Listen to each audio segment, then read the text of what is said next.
Shalom. Baik, kita akan belajar firman Tuhan pada sore hari ini.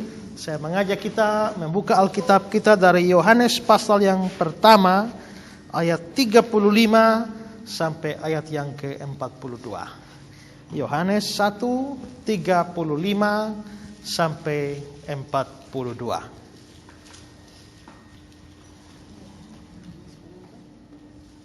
Yohanes 1 ayat 35 sampai 42. Kalau sudah ada yang dapat silakan baca satu orang satu ayat. Murid-murid Yesus yang pertama. Pada keesokan harinya Yohanes berdiri di situ pula dengan dua orang muridnya. Dan ketika ia melihat Yesus lewat, dia berkata, "Lihatlah anak domba Allah."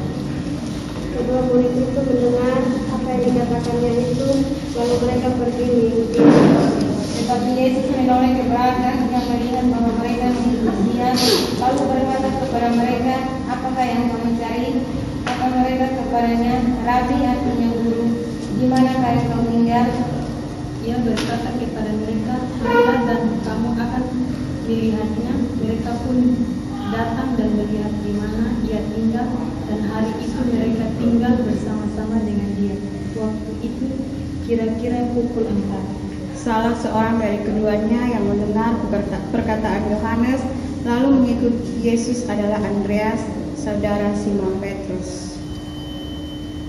41.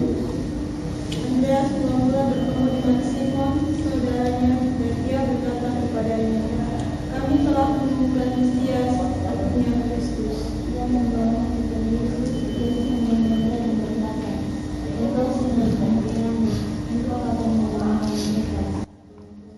Ya, ini adalah cerita bagaimana murid-murid Yesus yang pertama. Jadi ada cerita-cerita yang berbeda-beda tentang bagaimana orang-orang tertentu menjadi murid Yesus. Nah, kalau kita melihat teks ini, coba saudara lihat ayat yang ke-35. Di dalam ayat 35 dibilang begini.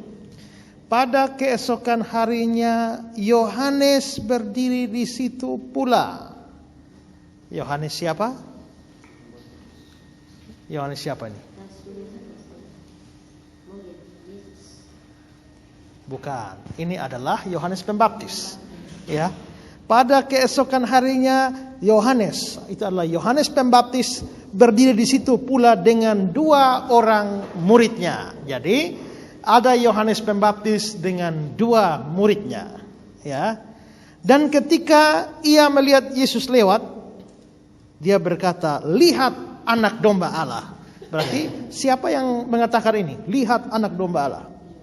Yohanes Pembaptis. Begitu Yohanes Pembaptis dengan dua murid di sini, lihat Yesus lewat, lalu Yohanes Pembaptis, "Lihatlah anak domba Allah."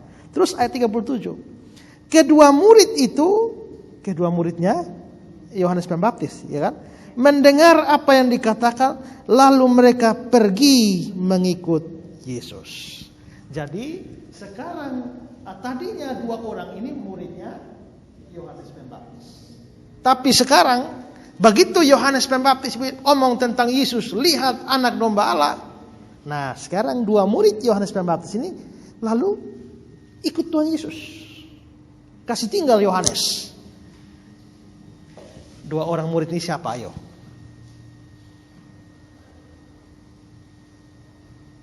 Dua murid ini siapa? Simon Petrus dan Andreas? Oh tidak, bukan Simon Petrus. Simon Petrus belakangan. Siapa dua murid ini? Coba ayat 40. Salah seorang dari keduanya yang mendengar perkataan Yohanes lalu mengikuti Yesus adalah Andreas. Ini salah satunya Andreas. Lalu satunya lagi? Oh bukan. Ya Simon itu kan Simon Petrus itu kan. Nanti baru Andreas ini pergi cari Simon. Tapi pada waktu itu ada dua murid. Satunya Andreas, satunya siapa?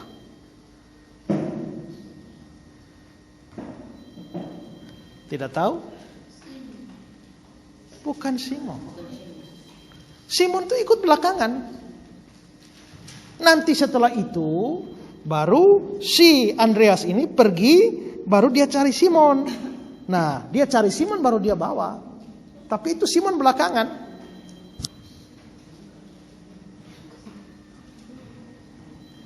Ya. Siapa?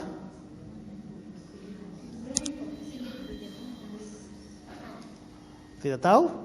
Nanti sebentar baru saya jelaskan. Nah, tapi pokoknya salah satunya adalah Andreas. Nah, kalau begitu, mari kita tidak usah belajar tentang yang tidak kita ketahui. Kita belajar saja dari yang kita ketahui, yaitu Andreas.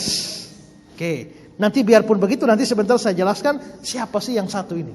Tapi pokoknya satu itu adalah Andreas. Berarti hari ini saya ingin mengajak saudara-saudara belajar dari seorang murid yang bernama Andreas. Nah, ada beberapa hal yang mau saya ajak kita pelajari di sini. Nah, mari kita melihat ayat yang ke-37.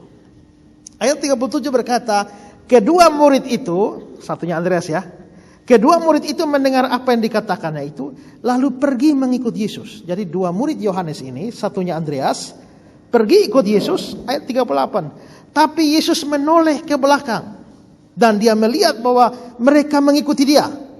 Lalu dia berkata kepada mereka, apakah yang kamu cari? Jadi di sini ada orang mau ikut Yesus. Tapi Yesus tidak buru-buru, ayo ikut saya, ikut saya. Tidak. Begitu Yesus lihat ada orang mau ikut dia, Yesus tanya, apakah yang kamu cari? Dia tidak bilang siapakah yang kamu cari, tapi apakah yang kamu cari? Jelas kalau omong siapa yang kamu cari, pasti mereka cari Yesus. Tapi apakah yang kamu cari, belum tentu mereka cari sesuatu yang benar. Mengapa ini penting sekali Yesus bertanya ini? Karena ada banyak orang ikut Yesus dengan tujuan masing-masing. Ada banyak orang ikut Yesus dengan motivasi masing-masing. Ada banyak orang masuk ke gereja dengan tujuan masing-masing. Ada orang menjadi Kristen dengan tujuan masing-masing. Itulah sebabnya Tuhan Yesus bertanya kepada yang ikut dia, apakah yang kamu cari? Karena itu saudara, jangan berpikir bahwa Yesus itu terlalu kepengen dapat murid, sehingga siapa saja mau datang dengan tujuan, dengan motivasi apa saja, yang penting banyak orang. Tidak. Tuhan Yesus perlu tanya. Kalau ada orang mau ikut dia tanya, apa yang kau cari? Kalau ibu mau ikut Yesus, Tuhan Yesus tanya, kamu mau cari apa? Ya, kamu mau cari apa? Kamu cari apa? Mengapa? Karena ada banyak orang ikut Yesus, tapi ternyata yang mereka cari ini macam-macam. Ada banyak orang jadi Kristen, tapi mereka cari macam-macam. Ada orang masuk gereja, tapi mereka cari macam-macam. Dulu pernah waktu saya pelayanan di Kediri, ada teman saya mengajak pemuda-pemudi bagaimana memberitakan Injil kepada orang. Lalu setelah itu, setelah belajar memberitakan Injil, lalu pemuda-pemudi semua ditugasi untuk beritakan Injil kepada orang-orang yang belum percaya. Lalu setelah tugas kemudian datang satu pemuda dan laporan, Pak, saya sudah menginjili seorang ibu dan ibu itu mau percaya. Mau sekarang ibu itu yang tadinya bukan Kristen sekarang mau jadi Kristen. Tadinya tidak percaya Yesus sekarang mau percaya Yesus. Puji Tuhan, puji Tuhan.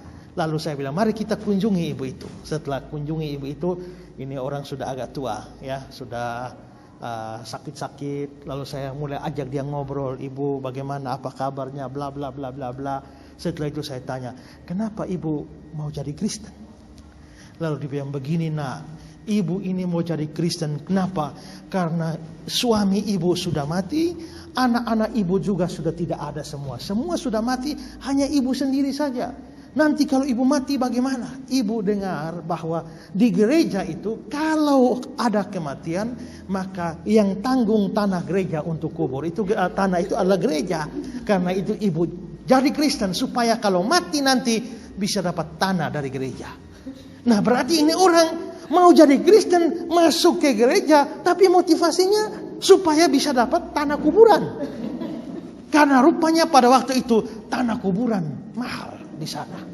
Ya, tanah kuburan mahal. Beli berapa kali berapa saja, berapa juta. Nah, tapi gereja pada waktu itu bersedia menanggung tanah untuk jemaat, warga jemaat yang mati.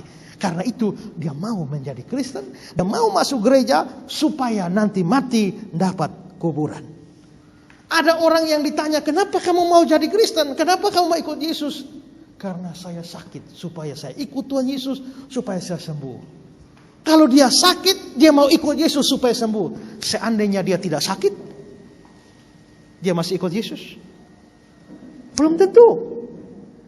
Ada yang saya mau pergi ke gereja, saya mau ikut Yesus, saya mau jadi Kristen, supaya saya bisa sukses, supaya saya bisa kaya, supaya saya diberkati, hidup bisa makmur.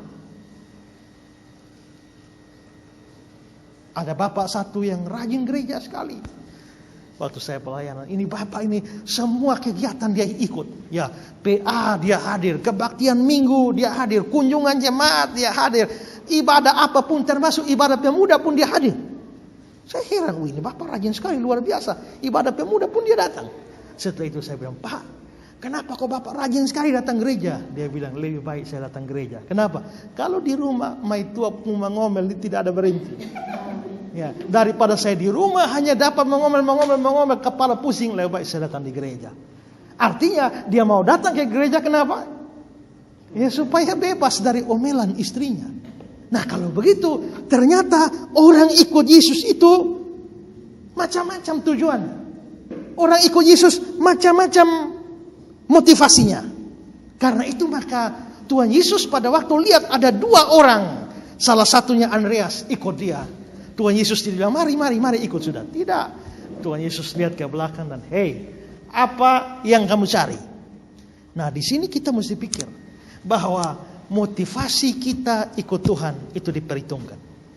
Jangan bilang, wah kalau ada satu orang ikut Tuhan Yesus pasti senang. Tunggu dulu, lihat dulu dia mau ikut Yesus karena apa? Dia mau ikut Yesus karena apa? Pada waktu awal sejarah Kristen ini menjadi agama yang paling dibenci oleh orang Romawi. Ya, orang Romawi menyiksa orang Kristen luar biasa, apalagi kaisar Romawi seperti Kaisar Nero, Kaisar Domitianus, Kaisar Trajan, itu kaisar yang paling memusuhi orang Kristen, apalagi Kaisar Nero. Kaisar Nero itu punya hobi pesta, tapi pesta taman. Jadi pesta taman, bikin acara pesta di kebun, begitu dia punya hobi. Kebunnya luas, tapi zaman dulu belum ada listrik. Mau lampu dari mana? Mau bikin obor pakai apa? Nah, caranya dia pakai obor, yaitu pakai orang Kristen. Jadi orang Kristen diambil, lalu dilebur semua dengan ini ter. Nah setelah itu bakar, itu pasang di pojok-pojok. Baru setelah itu dia mulai pesta. Ini kaisar ini sangat kejam. Maka banyak orang Kristen menderita. Ya, ada kaisar yang suka mengadu orang Kristen dengan singa-singa yang kelaparan. Nah, tapi satu ketika pada abad, jadi orang sukar sekali orang jadi Kristen pada waktu itu. Karena apa? Jadi Kristen artinya lu siap mati. Tapi tiba-tiba pada abad keempat ada satu kaisar namanya Kaisar Konstantin atau Konstantinus. Dia waktu perang, mau perang begini, dia punya pasukan itu dipukul oleh musuh Persia. Pada waktu dia dipukul oleh Persia, dia tiba-tiba setelah itu dia mimpi. Dia mimpi bahwa dia melihat ada satu tanda salib di langit. Lalu ada satu suara bilang, majulah perang dengan tanda ini. Besok dia maju perang. Dia lihat, dia pakai tanda itu dan dia lihat, bukankah ini tandanya orang Kristen? Ya, tapi dia lalu akhirnya pakai tanda ini. Perang dia menang. Kalau dia menang lalu akhirnya dipilih. Kalau begitu Kristen ini pasti benar. Maka Kaisar Konstantin lalu jadi Kristen. Kaisar Konstantin jadi Kristen, lalu dia umumkan bahwa Kristen menjadi agama resmi di seluruh Romawi. Maka pegawai-pegawai Kristen, tadi mereka kafir semua. Tapi sekarang kalau rajanya Kristen, bagaimana dengan kita? Kalau kita tidak Kristen, pasti kita punya jabatan habis. Kalau kita tidak jadi Kristen, kita punya karir politik habis. Kalau kita tidak jadi Kristen, kita pasti akan dikucilkan. Kalau begitu sekarang, jadi Kristen. Maka rame-rame banyak orang jadi Kristen hanya supaya jabatannya tidak hilang. Supaya kedudukannya tidak lenyap. Maka banyak orang yang sebenarnya kafir, tapi kepengen jadi Kristen supaya hidupnya makmur. Ini menunjukkan ada banyak orang yang ikut Tuhan, tapi motivasinya keliru. Jangan pikir, wah ini sudah sama-sama datang ke gereja, kalau perjamuan sudah sama-sama hitam putih, ya kan? Kalau menyanyi sudah lurus sama-sama, hormat bagi Allah Bapa sudah sama, ya. Pengakuan iman rasuli sudah sama, ini pasti sungguh-sungguh Kristen. Tidak, motivasi bisa berbeda. Coba, kalau lihat ada kucing kejar tikus, apa yang sama dari kucing dan tikus? Sama-sama lari, ya kan? Kucing lari, tikus lari. Tapi kalau kita bertanya, apa yang menyebabkan kucing lari? Apa yang menyebabkan tikus lari? Kucing lari kenapa? Ini melapar, ini mau makan. Tapi tikus lari? Ya ini menyelamatkan diri, menyelamatkan nyawa, ya kan? Berarti larinya sama, tapi didorong oleh motivasi berbeda-beda.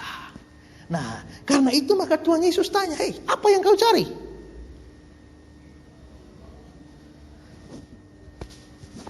Ada banyak orang juga bukan cuma ikut Tuhan, tapi melayani Tuhan dengan motivasi yang berbeda. Dengan motivasi berbeda.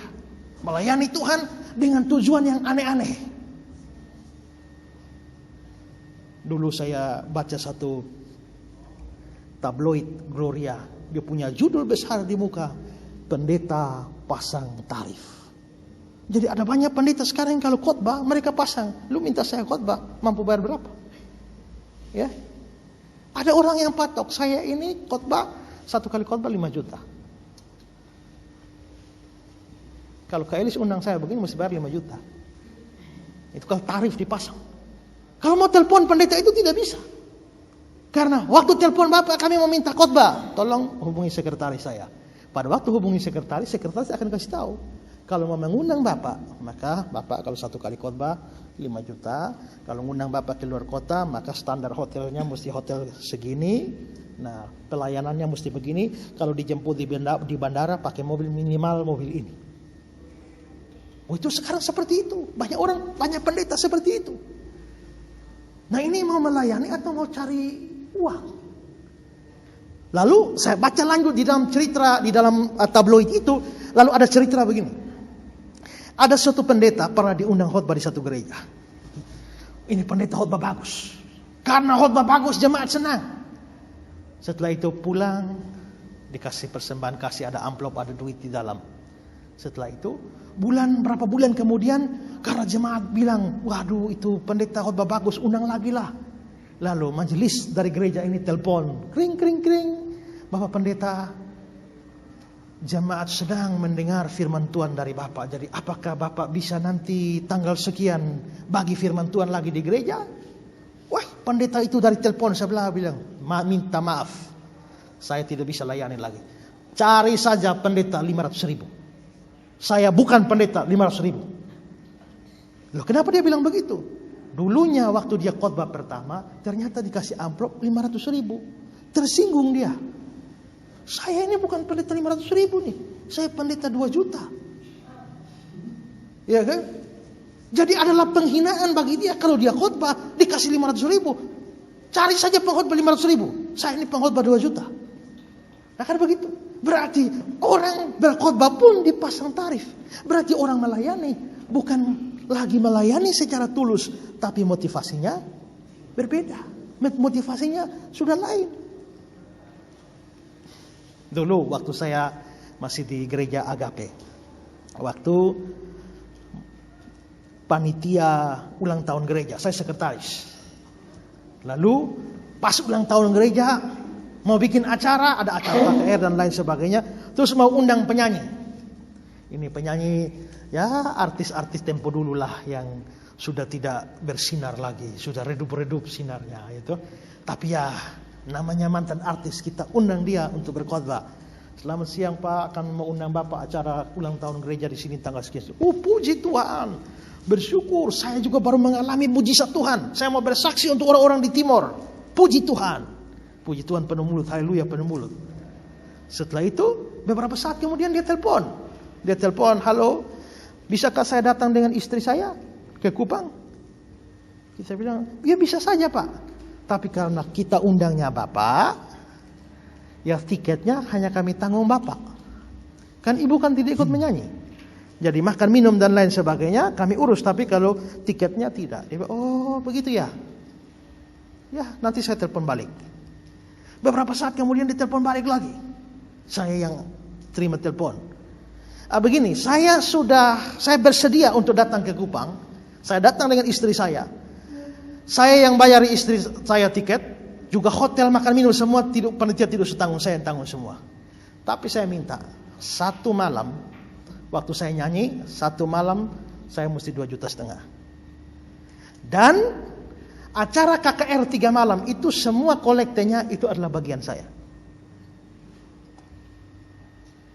Lalu saya bilang, Pak tidak usah datang saja. Kenapa? Di Kupang juga ada banyak penyanyi yang suaranya lebih bagus dari Bapak. Jadi dibatalkan saja. Nggak batal.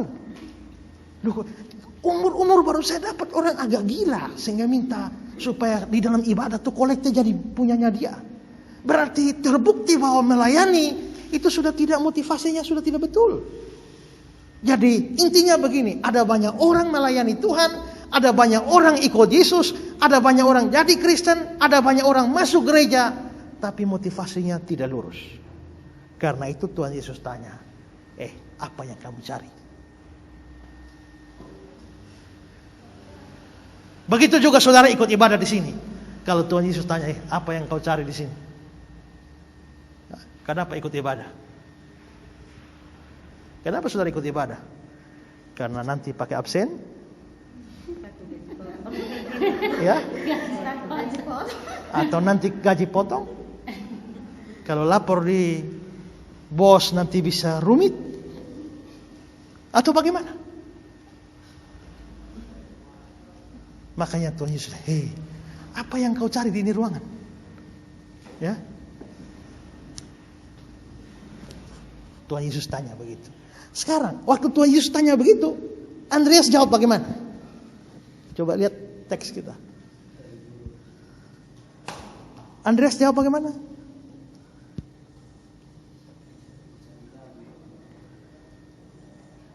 Ayat 38 ya.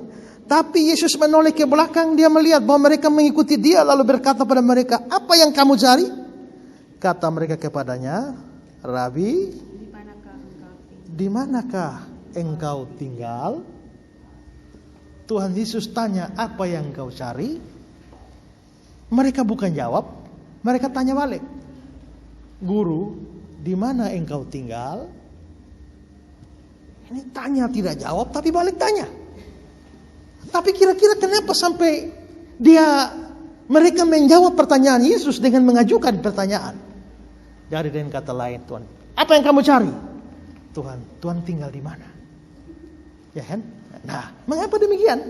Nah, ada penafsir mengatakan bahwa di sini menarik sekali bahwa mereka tidak ingin bercakap-cakap dengan Yesus di pinggir jalan. Karena bercakap-cakap di pinggir jalan hanya sepintas lalu dan sebentar lewat. Mereka tidak mau. Mereka ingin betul-betul bercakap-cakap dengan intim dengan Tuhan Yesus. Dan karena itu mereka perlu tanya, rumah di mana? Ini sama seperti kalau cowok lihat ada cewek di situ, dia tidak hanya say hello saja, ya, tapi dia tanya, Nona tinggal di mana? Kakak bisa di rumah. Kira-kira begitu. Artinya dia tidak mau hanya sekedar di situ. Ya, misalnya lihat ketemu Nona di atas mobil, ya, atau di atas bemo, tidak hanya omong-omong situ. Setelah itu selesai, tidak. Tapi, adik Nona tinggal di mana? Maksudnya supaya ada kelanjutan. Masa hanya selesai di bemo saja, ya kan? Mesti ada kelanjutannya. Nah, artinya kalau tanya tinggal di mana, artinya mau lebih serius, lebih dekat, lebih serius. Nah, disinilah Tuhan Yesus tanya, kau cari apa? Tapi Andreas dengan temannya ini bilang, Guru, di mana engkau tinggal? Artinya Kami tidak ingin bicara sekilas saja di jalan lalu selesai. Tidak. Kami ingin lebih dekat, lebih dalam, kenal. Nah, sekarang coba lihat apa yang terjadi ayat 39. Ia berkata kepada mereka, marilah dan kamu akan melihatnya. Mereka pun datang melihat di mana ia tinggal. Dan hari itu mereka tinggal bersama-sama dengan dia. Waktu itu kira-kira pukul 4. Jadi setelah tanya rumah di mana, Yesus bawa mereka, mari dan lihat. Maka hari itu mereka tinggal bersama-sama dengan Yesus. Di sini tidak diceritakan, tapi pasti satu hari mereka tinggal sama-sama Yesus. Pasti mereka omong banyak. Gara-gara mereka omong banyak ini sampai ayat yang ke-41. Andreas mula-mula ketemu Simon saudaranya dan dia berkata, kami telah menemukan Mesias. Artinya dalam pembicaraan satu hari itu mereka jadi yakin bahwa Yesus ini adalah Kristus, Yesus ini adalah Mesias. Mereka jadi percaya. Nah, kalau begitu mereka kenal Yesus lebih dalam karena pertemuan. Dengan kata lain, motivasi mereka waktu ikut Yesus adalah mereka tidak cari yang aneh-aneh, tidak cari keuntungan, tidak cari hal-hal yang lain, tapi mereka cari adalah mencari pengenalan yang sungguh-sungguh akan Tuhan Yesus. Nah, yang tulis Injil Matius siapa? Matius. Yang tulis Injil Markus siapa? Markus. Yang tulis Injil Lukas siapa? Lukas. Yang tulis Injil Yohanes? Yohanes yang mana? Yohanes Rasul atau Yohanes Pembaptis? Yohanes Pembaptis sudah dipenggal kepalanya oleh Herodes. Yohanes Rasul, ya kan? Nah, sekarang coba lihat ayat yang ke-39. Marilah dan kamu melihatnya. Mereka pun datang melihat di mana dia tinggal. Hari itu mereka tinggal bersama-sama dengan dia. Waktu itu kira-kira pukul 4. Siapa yang cerita ini? Ini Injil Yohanes ya? Yohanes yang tulis ya? Tapi dia bisa tahu hari itu pukul 4. Dia tahu dari mana?